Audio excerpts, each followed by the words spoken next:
Super one, सत्याचा बुलंद आवाज। नमस्कार, प्रादेशिक खबरों में आपका स्वागत है और मैं हूं आपके साथ तनु मलिक और आप देख रहे हैं न्यूज सुपर वन।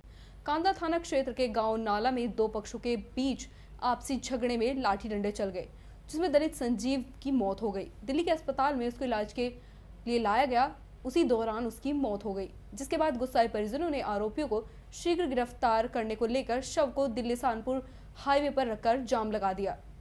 मामला जनपद शामली के कांदला थाना क्षेत्र के गांव नाला में दिनांक 9 नवंबर को संजीव और अनुज के बीच मामूली कहासुनी हो गई थी, जो गांव वालों ने दोनों पक्षों को समझा बुझाकर शांत कर दिया था। मगर शाम के समय अनुज अपने साथियों के साथ शराब के नशे में चूर होकर लाठी और डंडे लेकर संजीव के घर जा पहुंचा और अनुज ने साथियों के साथ संजीव पक्ष पर ताबड़तोड़ लाठी और डंडे बरसाए, जिससे कई लोग घायल हो गए।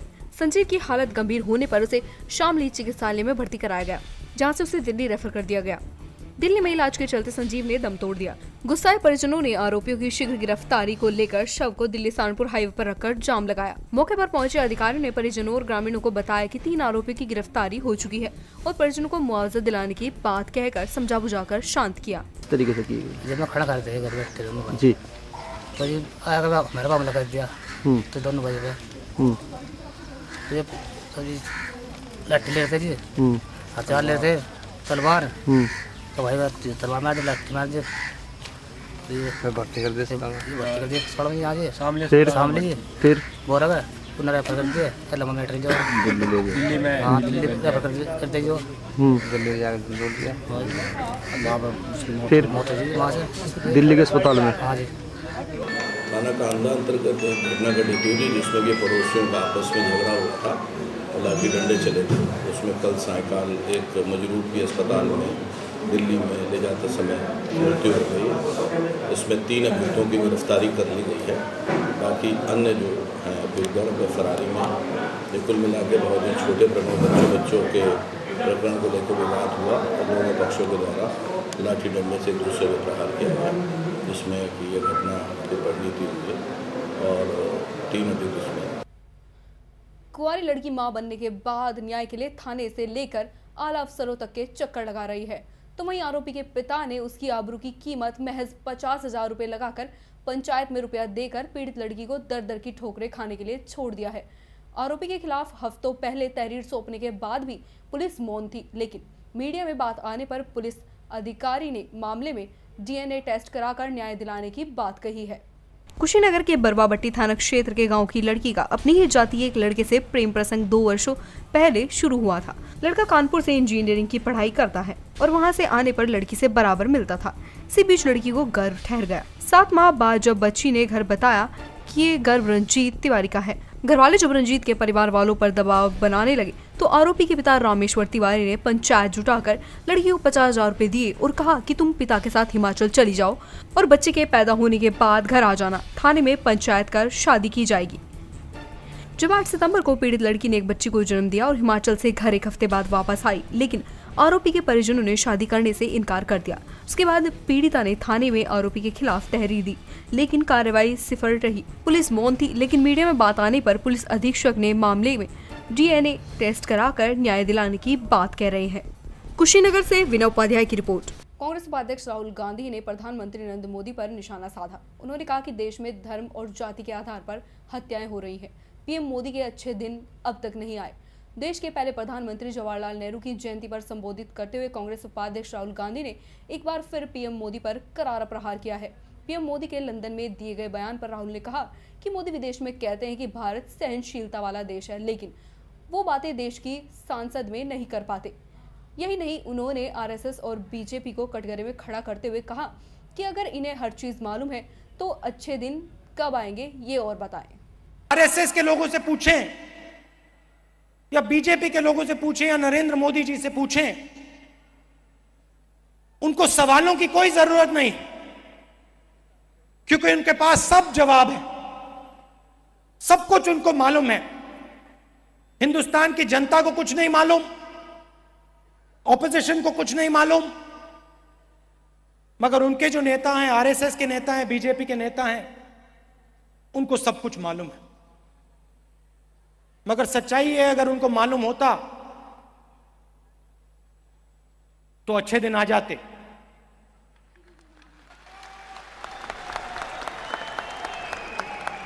और आज हिंदुस्तान की जनता देख रही है और कह रही है कि अच्छे दिन नहीं आए,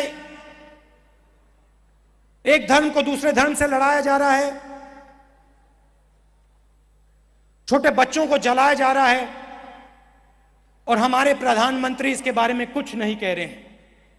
हरियाणा में हत्याओं का दौर थमने का नाम ही नहीं ले रहा। आए दिन हत्याओं का आंकड़ा बढ़ता ही जा रहा है। हाल ही में सोनीपत के पीनाना गांव में हमलावरों ने 2 चचेरे भाइयों की अंधाधुंध गोली चलाकर हत्या कर दी। दोनों चचेरे भाइयों ने मौके पर ही दम तोड़ दिया। पता चला है कि सुबह के समय पीना का रहने वाला पवन उर्फ पोना पुत्र राज सिंह अपने चाचा के लड़के विक्की पुत्र बलबीर और 14-15 साथियों के साथ गांव के भैंसवाल मोड़ स्थित अड्डे पर खड़ा था। इसी दौरान यहां पर भैंसवाल की तरफ से 2 स्कॉर्पियो गाड़ियों में सवार होकर 10-12 अज्ञात युवक आए और आते ही पवन और विक्की से इनकी कहासुनी हुई कि फिर देखते ही देखते इन दोनों भाइयों को गोलियां मारनी शुरू कर दी और युवक फरार हो गए। 2 व्यक्तियों का मर्डर हो गया है और उसमें बताया जा रहा है कि रणजीत मैसवाड़िया और उसकी गैंग थी और इनका कोई पैसे लेने का मामला था। उन्होंने फोन करके इसको पवन को और इसको विक्की को बुलाया और वहाँ बस अड्डे पर गोली मारी। 2 स्कॉर्पियो गाड़ियाँ थी, एक कोई दिल्ली नंबर था। उनका ब्रदर जो बता रहा है अबाउट 20-25 हज़ार रुपये का था, कुछ ज़्यादा नहीं था।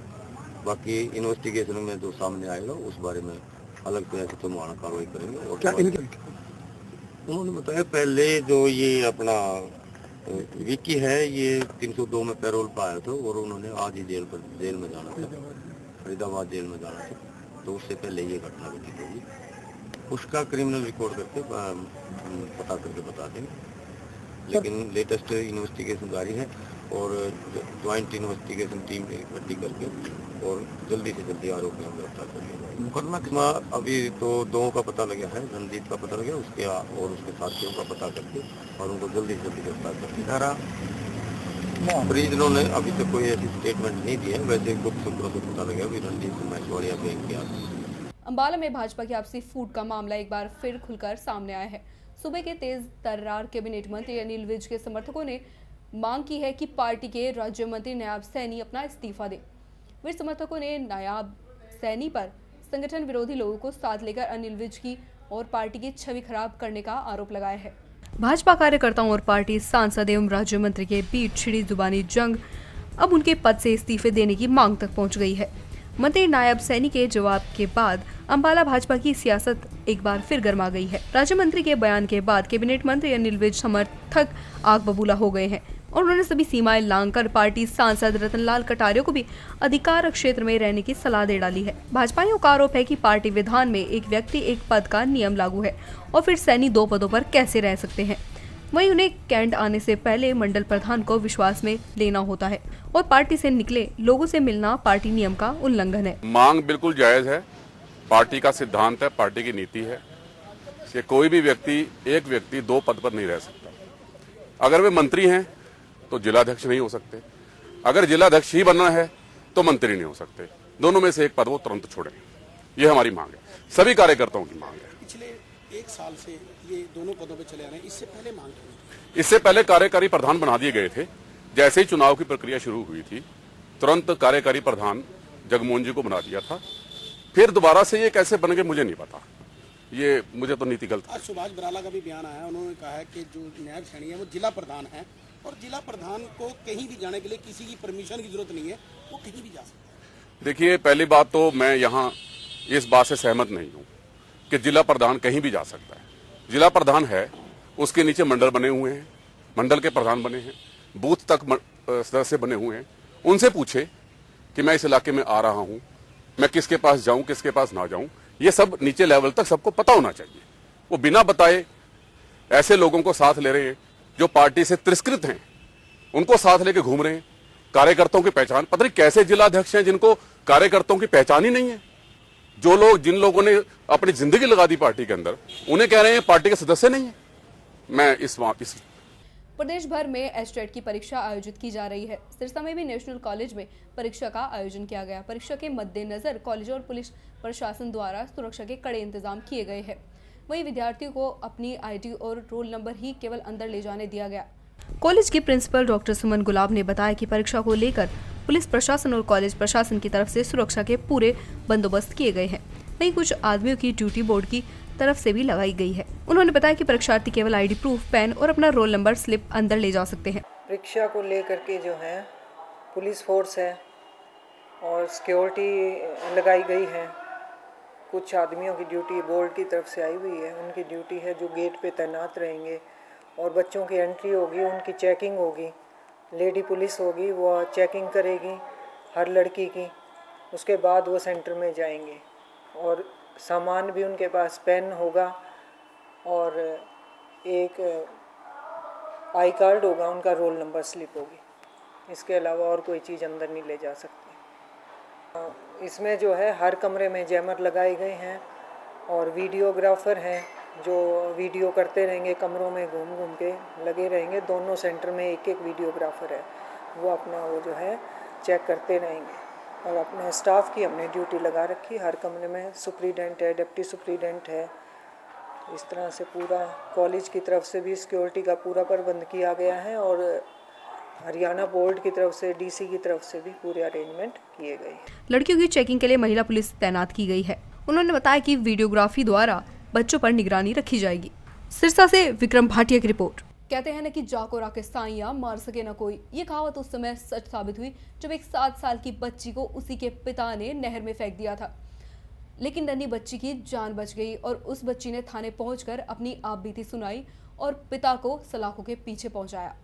हापुड़ के थाना कोतवाली क्षेत्र के बराही मोहल्ला में बुलंदशहर के गुलावटी का रहने वाला इस्लाम अपनी पत्नी सोफिया के साथ किराए के मकान में रहता है। शादी के 3 साल बाद जब इस्लाम की पत्नी को कोई संतान नहीं हुई, ऐसे में दंपत्ति ने करीब 7 साल पहले रिश्तेदारी में से एक बच्ची को गोद ले लिया, जिसका नाम उन्होंने इल्मा रखा था। कि 1.5 माह पहले इस्लाम की पत्नी सोफिया ने एक बेटे को जन्म दिया। इसके बाद से इस्लाम नन्ही इल्मा से नफरत करने लगा। बात बात पर और बिना बात हुई इस मासूम को पीटा जाता था, जबकि उसकी मां सोफिया इल्मा को बड़े प्यार से पाल रही थी। इल्मा सोमवार को देर शाम अचानक गायब हो गई। इल्मा की मां और पड़ोसियों ने उसको काफी तलाश किया, लेकिन उसका कुछ पता नहीं चल पाया। तो इल्मा की मां ने इसकी सूचना पुलिस को दी, जिसके बाद देर रात जनपद गाजियाबाद के थाना मसूरी पुलिस को नहर के पास से गुजर रहे एक युवक ने बच्ची को बचाकर पुलिस को सौंप दिया, जिसकी सूचना मसूरी पुलिस ने हापुड़ पुलिस को दी। थाने में इल्मा ने अपनी आपबीती सुनाई, जिसके बाद पुलिस ने बच्ची को जान से मारने के बयानों के आधार पर इल्मा के पिता इस्लाम को हिरासत में लेकर जेल भेज दिया। कोई दिक्कत नहीं थी पढ़ाने लिखाने में। कौन सी क्लास में पढ़ रही थी? 2nd क्लास में थी। 7th क्लास में पढ़ रही थी। उर्दू भी पढ़ती थी, 2nd में भी जाती थी। कोई किसी तरह की कोई दिक्कत नहीं थी। पता नहीं उसी दिन क्या हुआ, मेरे कुछ समझ में नहीं आया। और पुलिस ने इल्मा को दिल्ली सीमापुरी में उसके असल परिवार को सौंप दिया। इल्मा के जाने के बाद से जहां उसकी मां का रो रो कर बुरा हाल है, वहीं इल्मा के साथ खेलने वाले बच्चे भी अब उदास हैं और इल्मा को याद कर रहे हैं। हापुड़ से शाहरुख खान की रिपोर्ट। और इलाहाबाद में नेहरू के जन्म दिवस पर कांग्रेस के कार्यकर्ताओं ने एक विवादित पोस्टर लगाया, जिसमें कि नेहरू को राजा भोज और मोदी को गंगूतेली दर्शाया गया है। आज हम लोगों ने इलाहाबाद के इस सिविल लाइंस के ऐतिहासिक चौराहे पे नेहरू जी को राजा भोज और मोदी जी को गंगू बताया। इसलिए बताया कि मोदी जी अपने कई भाषणों में, चाहे वो बिहार का चुनाव रहा हो, चाहे वो केंद्रीय चुनाव रहा हो, हमेशा जो स्वतंत्रता संग्राम सेनानी थे जिन्होंने देश की आज़ादी के लिए लड़ाई लड़ी थी, नेहरू जी पर अपशब्द कहें, कई टिप्पणियां की। हम लोगों ने नेहरू जी की 125वीं जयंती पर आज ये पोस्टर लगाकर, बैनर लगाकर देश को, मोदी जी को ये चेतावनी दी कि आप और नेहरू जी की तुलना कतई नहीं। अपना परिचय है जितेश मिश्रा, NSUI। जिले में बलात्कार की घटनाओं में लगातार इजाफा हो रहा है। बल्लभगढ़ के गांव फतेहपुर बिलोच में भी नाबालिग किशोरी के साथ एक युवक ने बलात्कार की घटना को अंजाम दिया है। फिलहाल पुलिस ने आरोपी के खिलाफ दुष्कर्म की धाराओं के तहत मामला दर्ज कर जांच शुरू कर दी है। तस्वीरों में दिखाई दे रहा है ये महिला थाना है, जहां बल्लभगढ़ के गांव फतेहपुर बिलोच में रहने वाले एक युवक पर गांव की एक किशोरी के साथ बलात्कार करने का आरोप लगा है। पुलिस की माने तो पीड़िता की मां खेतों में मजदूरी करती है। कल वो खेतों पर काम करने जा रही थी, उसके पीछे उसकी 14 साल की बेटी आ रही थी। गाँव में रहने वाले राहुल नामक युवक ने अपने घर पर किशोरी को बुला लिया, क्योंकि लड़के का भी बीच रास्ते में घर पड़ता है। आरोप है कि युवक ने घर के अंदर किशोरी को हवस का शिकार बना डाला। इस घटना के बाद आरोपी ने लड़की को वहां से भगा दिया। लड़की ने घटना की सूचना परिजनों को दी और महिला थाने में इसकी शिकायत की। पुलिस की माने तो जब लड़की के परिजन राहुल की शिकायत उसके घर लेकर गए, तो आरोपी के परिजनों ने पीड़ित परिवार को जान से मारने की धमकी दी। फिलहाल पुलिस ने घटना के संबंध में आरोपी और अन्य 2 लोगों के खिलाफ मामला दर्ज कर लिया है। पुलिस की माने तो जल्द ही आरोपियों को गिरफ्तार कर लिया जाएगा। ये फतेहपुर बिलोच का है। लड़की की मदर ने कंप्लेंट की है, उसकी कंप्लेंट पे मुकदमा दर्ज कर लिया हमने। बच्ची का मेडिकल भी करवा दिया है। आरोपी की तलाश के लिए आरोपी राहुल पुत्र चुन्नीलाल उसी गांव का रहने वाला है और आरोपी की तलाश के लिए टीम गई हुई है। तो किस तरह से इस घटना को अंजाम दिया उसने? बच्ची की माँ मजदूरी करती है, बच्ची भी पीछे जा रही होगी मदर के, और रास्ते में इस लड़के का घर पड़ता है आरोपी का। उस लड़की को अपने घर में ले गया बुला के और वहाँ से हरकत करी है बच्ची के साथ। किन किन धाराओं के तहत पुलिस ने मामला दर्ज किया इसमें? पुलिस ने मामला किया है 342, 376, 506 IPC। बच्चे की मदर बाद में कहने गई होगी लड़के वालों के घर की, आपके बच्चे ने ऐसी हरकत कर दी हमारी बेटी के साथ। तो 2 लड़कों ने और धमकी दी है जान से मारने की। वो कौन है जिन्होंने धमकी दी है? वो इनके होंगे, कोई जानकारी नहीं पता, ये तो जब आरोपी सामने आएगा तब पता चलेगा। विश्व हिंदू परिषद के कार्यकारी अध्यक्ष अशोक सिंघल को देखने गुड़गांव के मेदांता अस्पताल में पहुंचे केंद्रीय गृह मंत्री राजनाथ सिंह। सुबह करीब 10 बजे 20 मिनट पर मेदांता अस्पताल पहुंचे राजनाथ सिंह और ICU के बाहर से ही अशोक सिंघल को देखकर और डॉक्टर से बातचीत करके लौट आए। फिलहाल उनकी कंडीशन क्या बताई जा रही है? अशोक जी की स्थिति में सुधार अनुभव हो रहा है हमको। सवेरे उन्होंने आंखें खोली, ब्लड प्रेशर मेंटेन हो रहा है, अर्थात दवाइयों ने काम किया है, और ऑक्सीजन लेवल बढ़ा है, लेकिन अभी वेंटिलेशन तो है। डॉक्टर से आप लोगों की बातचीत हुई है? जो प्रमुख डॉक्टर हैं, इंचार्ज हैं, वो तो अभी आएंगे, लेकिन जो ऑन ड्यूटी थे उन्होंने बताया कि हमें संतोष है, तो अच्छा है, ठीक है। अभी राजनाथ जी मिलके गए हैं, तो बात हुई है? भाई राजनाथ सिंह तो अशोक जी के कम से कम 25-30 साल पुराने साथी हैं, मित्र हैं, एक साथ काम किया है। आयु में छोटे ज़रूर हैं, लेकिन सामाजिक जीवन में, संस्था में एक जैसे हैं, और उस आत्मीयता के कारण वो आए हैं। और ये तो संयोग है कि वो देश के गृह मंत्री हैं, लेकिन वो अपने अशोक जी से संबंधों के कारण आए हैं। और शनिवार रात उस वक्त कोहराम मच गया जब देर रात कटिहार मालदा पैसेंजर ट्रेन की एक बोगी में रखे 14 बम बरामद किए गए। बिहार के कटिहार मालदा पैसेंजर ट्रेन में 14 जिंदा बम मिले हैं। ये बम कहां से आए हैं, ट्रेन में विस्फोट करने के लिए रखे गए हैं या नहीं, इसका खुलासा अभी नहीं हो सका है, लेकिन इस घटना ने सुरक्षा व्यवस्था की पोल खोलकर रख दी है। जानकारी के अनुसार देर रात रेलवे पुलिस ने कटिहार मालदा पैसेंजर ट्रेन में हथियारों का जखीरा होने की सूचना मिलने पर जांच की। इस दौरान एक बोगी के शौचालय में रखे 14 बम बरामद किए गए। छठ के मौके पर भीड़ भरी ट्रेन की बोगी में बमों को देखकर पुलिस के होश उड़ गए। ट्रेन से यात्रियों को उतारकर बम निरोधक दस्ते को बुलाया गया। अधिकारियों ने बताया कि अपराधियों ने किसी बड़ी वारदात को अंजाम देने की साजिश रची थी, जिसे पुलिस ने नाकाम कर दिया। लेकिन सवाल ये है कि पेरिस में आतंकी वारदात के बाद बिहार में जारी अलर्ट के बावजूद अपराधी बमों के साथ ट्रेन में सवार कैसे हो गए। अब क्या किया जाएगा? इसका डिफ्यूज कराने जा रहे हैं, क्या बचाने के लिए इसको निष्क्रिय कराने जा रहे हैं। किस ट्रेन से बरामद हुई है? मालदा कटिहार पैसेंजर। कितने की संख्या में? 14 संख्या। बरामद तो कटिहार स्टेशन पे हुआ है जी, और इसका नाम है होममेड बम जी, देसी बम कहा जाएगा। जी जी, इसको घर में बनाया, अपने हाथ से खुद को बनाया गया, उसको होममेड बम का। किस ट्रेन से बरामद हुई सर? अब ट्रेन ये तो जानकारी नहीं है हमें, हम बम स्क्वाड वाले हैं, हमें जानकारी हुई है, सूचना मिला, हम लोग यहाँ आए। बम को डिफ्यूज कर दिया गया है? बम को डिफ्यूज करने के लिए जा रहे हैं। कितने मात्रा में है सर? ये 14 है। कितना घातक हो सकता था? बड़ा घातक ये तो किसी को मतलब जनसंख्या में जो है नुकसान करना। यहाँ ऐसा लग रहा है कि मतलब जैसा पता चला है कि बम, जिंदा बम बरामद हुआ है, जो कि पैसेंजर से कोई लेके जा रहा था, और मतलब फटने के पहले उसको पा लिया गया है। अब कितना दहशत है लोगों में? लोग डरा हुआ है कि अगर फट जाता तो क्या होता। कटिहार में तो ऐसा दहशत में, हाँ, तो बम देख के तो लोग डरता ही है। दिल्ली से सटे नोएडा में छठ पर्व की पूर्व संध्या पर भोजपुरी प्रख्यात गायिका शारदा सिन्हा और मालिनी अवस्थी अपने गानों की धूम मचाई। प्रवासी महासंघ नोएडा के तत्वाधान में नोएडा स्टेडियम में भोजपुरी गीतों का प्रोग्राम आयोजित किया गया है। कार्यक्रम का उद्घाटन नोएडा प्राधिकरण के चेयरमैन रमा रमन दीप प्रज्वलित करके किया। इस अवसर पर केंद्रीय मंत्री रविशंकर प्रसाद भी उपस्थित हुए। इसके साथ ही 15 नवंबर को नहाय खाए के साथ छठ पर्व शुरू हो जाएगा। अपने प्रदेश गांव से दूर नोएडा में रहकर रोजी रोटी कमाने आए पूर्वांचल के लोगों को नोएडा स्टेडियम में आयोजित छठ पर्व की पूर्व संध्या पर आयोजित कार्यक्रम ने घर की याद ताज़ा कर दी। वे जिनके गीत सुनकर सूर्य को अर्घ्य देते वे साक्षात उनके बीच न सिर्फ उपस्थित थे बल्कि अपने गीतों से लोगों को झूमने के लिए मजबूर कर रहे थे। केंद्रीय मंत्री रविशंकर प्रसाद भी इस अवसर पर कहने से नहीं चूके कि वे बचपन से शारदा सिंह के गीत सुनते आए हैं। नोएडा स्टेडियम में 7वीं बार आयोजित छठ महोत्सव होगा। नोएडा में होने वाले सबसे बड़े प्रोग्राम में से एक है। इसमें जो लोगों का हुजूम उमड़ा उससे शारदा सिन्हा और मालिनी अवस्थी भी काफी प्रभावित नजर आए और गीतों से समा बांध दिया। छठ व्रत के लिए शहर में कई जगह घाट का निर्माण किया गया है।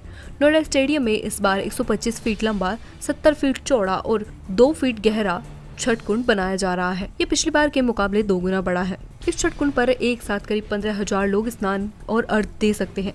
सेक्टर 71 में 100 फीट लंबा, 70 फीट चौड़ा छठ कुंड बनाया गया है। इसके अलावा कालिंदी कुंज में यमुना के अलावा हिंडर नदी पर लोग सूर्य को अर्घ्य देंगे। यहाँ पुलिस ने यातायात की उचित व्यवस्था करने साथ दोनों नदियों पर गोताखोरों की भी व्यवस्था की है। ये फील तो अच्छा हो रहा है, बहुत अच्छा लग रहा है कि इतने लोग हैं, बिहारी प्रवासी लोग इतने हैं यहाँ पर और बहुत बड़ा आयोजन है ये और इसमें बहुत सभी लोग लगे हुए हैं और ये बढ़े और आगे जाए। और मैं तो छठ के कार्यक्रम में यहाँ पहली बार आई हूँ, बहुत बड़ा आयोजन है। मैं शुभकामना देती हूँ कि और बढ़े। आप यहाँ के जितने लोग इकट्ठे हुए हैं बिहार को, उन्हें क्या संदेश देना चाहेंगे? मैं यही संदेश देना चाहूँगी कि छठ जैसे महापर्व को बिल्कुल बहुत मन से मनाएं। हमारी अनंत शुभकामनाएं हैं, सबकी मनसा, सबकी मनता जो है वो जिन्होंने कामनाएं की हैं वो छठ मैया पूरी करें। यहाँ बिहार, यूपी, झारखंड के लोग छठ के अवसर पर एक सांस्कृतिक संध्या करते हैं। अच्छी बात है, मैं बिहार से हूँ, अच्छा लगता है आकर। सबको हम लोग जोड़े, मिलकर काम करें, इतना ही बहुत है।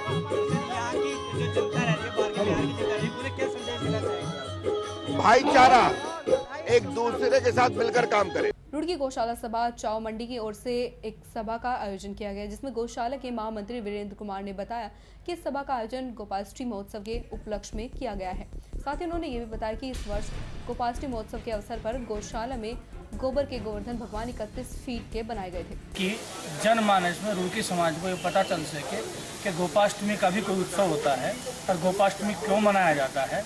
इस गौशाला द्वारा 3 दिवसीय गोपाष्टमी उत्सव का आयोजन किया गया है। पहले दिन बच्चों को चित्रकला प्रतियोगिता, निबंध प्रतियोगिता, उसके बाद शाम को 7 बजे 17 तारीख में पुरोहित सम्मान है, 18 तारीख में संगोष्ठी है और फिर भजन संध्या है, 19 तारीख में अपना गोपाष्टमी उत्सव है। भव्य सांस्कृतिक प्रस्तुतियाँ, गोवर्धन जी 31 फुट लंबे वो पहले की तरह बनाए गए हैं। इन सब कार्यक्रमों का उद्देश्य, प्रेस वार्ता का उद्देश्य केवल ये है कि आम जनमानस को ये पता चल सके कि रुड़की गौशाला क्या करती है और वो आम जनमानस गौशाला से, गाय से जुड़ सके, ताकि गाय की जो महिमा है वो भी जान सके और उसके पुण्य का वो भी लाभ हो। और 1 रैंक 1 पेंशन की मांग को लेकर पठानकोट में यूनाइटेड आर्मी एक्स सर्विसमैन ने एक विशाल रोष रैली निकाली। पंजाब, हिमाचल, जम्मू कश्मीर से आर्मी एक्स सर्विसमैन हजारों की संख्या में इकट्ठे होकर सरकार के खिलाफ नारेबाजी की और केंद्र सरकार का पुतला फूंका। भूतपूर्व सैनिकों ने पठानकोट में 1 रैंक 1 पेंशन की मांग को लेकर यूनाइटेड एक्स सर्विसमैन फ्रंट की ओर से एक रोष रैली का आयोजन किया। इस रैली में भूतपूर्व सैनिकों ने कहा कि उनकी ये मांग कोई नई नहीं है। पिछले लंबे समय से वे लगातार ये मांग करते आ रहे हैं, पर कई सरकारें आई और चली गई, उन्हें केवल आश्वासन ही मिले हैं। उन्होंने कहा कि केंद्र में चल रही मोदी सरकार ने चुनावों में उनसे वादा किया था, परंतु सरकार बनने के बाद उन्हें हमारी मांगें खुद मान लेनी चाहिए थी। लेकिन दुख की बात है कि उन्हें अपनी मांगें सरकार से मनवाने के लिए धरने प्रदर्शन करने पड़ रहे हैं। जब तक सरकार उनकी सभी मांगें नहीं मानती, तब तक उनका संघर्ष जारी रहेगा। देश की सरहदों की रक्षा करते हुए अपने प्राणों की आहुति देने से कभी पीछे नहीं हटेंगे, परंतु आज राजनीतिक इच्छा शक्ति की कमी के चलते उन्हें रोष रैलियां करनी पड़ रही हैं। उन्होंने कहा कि ये देश के लिए बड़े दुर्भाग्य की बात है कि जो अधिकार उन्हें खुद मिलने चाहिए, उनके लिए भी उन्हें संघर्ष करना पड़ रहा है। इस मौके पर पूर्व सैनिकों की ओर से केंद्र सरकार के खिलाफ जमकर नारेबाजी की गई। 1 रैंक 1 पेंशन की मांग को न मानने पर चुनावों में उनके साथ किए गए वादे से मुकरने की बात कही गई। पूर्व सैनिकों ने कहा कि जब तक उनकी सभी मांगे नहीं मानी जाती, उनका रोष प्रदर्शन जारी रहेगा। इस मौके पर उन्होंने केंद्र सरकार का पुतला फूंककर अपना विरोध जताया। कानून बन के सरकार ने वन रैंक वन पेंशन का नोटिफिकेशन जारी किया है। ਉਹਦੇ ਵਿੱਚ ਸਾਨੂੰ ਮਤਲਬ ਕੋਈ ਵੀ ਸਾਡੀ ਮੰਗ ਜਿਹੜੀ ਸੀ ਉਹਦੇ ਵਿੱਚ ਪੂਰਾ ਨਹੀਂ ਕੀਤਾ ਉਹਨਾਂ ਨੇ, ਉਹ ਸਾਨੂੰ ਮਨਜ਼ੂਰ ਨਹੀਂ ਹੈ। ਇਸ ਕਰਕੇ ਅਸੀਂ ਕੇਂਦਰ ਸਰਕਾਰ ਦੇ ਬਰਖਲਾਫ ਆਹੀ ਅੱਜ ਇੱਥੇ ਉਹਨਾਂ ਦਾ ਪੁਤਲਾ ਵੀ ਫੂਕਿਆ ਕੇਂਦਰ ਸਰਕਾਰ ਦਾ, ਅਤੇ ਪੂਰੇ ਫੌਜੀਆਂ ਨੂੰ ਜਾ ਕੇ ਹੀ ਸੰਬੋਧਿਤ ਕਰਕੇ ਹੀ ਦੱਸਿਆ कि अपना कट बना के रखना है कि असं धरने अगे तो जारी रखने न जब तक साडियां मंगां पूरीआं नहीं होईआं। सरकार दे नाल इस तरह संघर्ष साडा चलता रहेगा।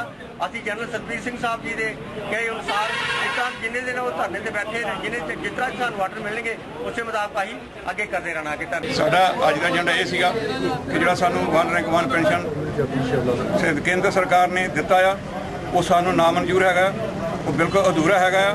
और जो मंगां साडे जनरल सतबीर सिंह साहब ने इन्हां दे अगे रखी हुई सन सेंट्रल गवर्नमेंट के अगे, वो मंगां साडियां नहीं मन्नियां गईयां। और जब तक वो मंगां मन्नियां नहीं जांदियां असीं ये धरना पठानकोट दे विच यूनाइटेड फ्रंट वालों जारी रखांगे।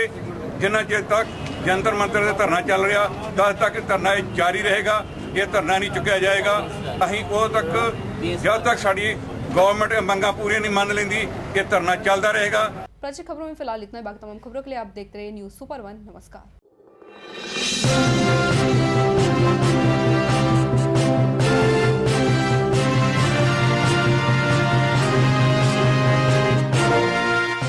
न्यूज सुपर 1, सत्याचा बुलंद आवाज।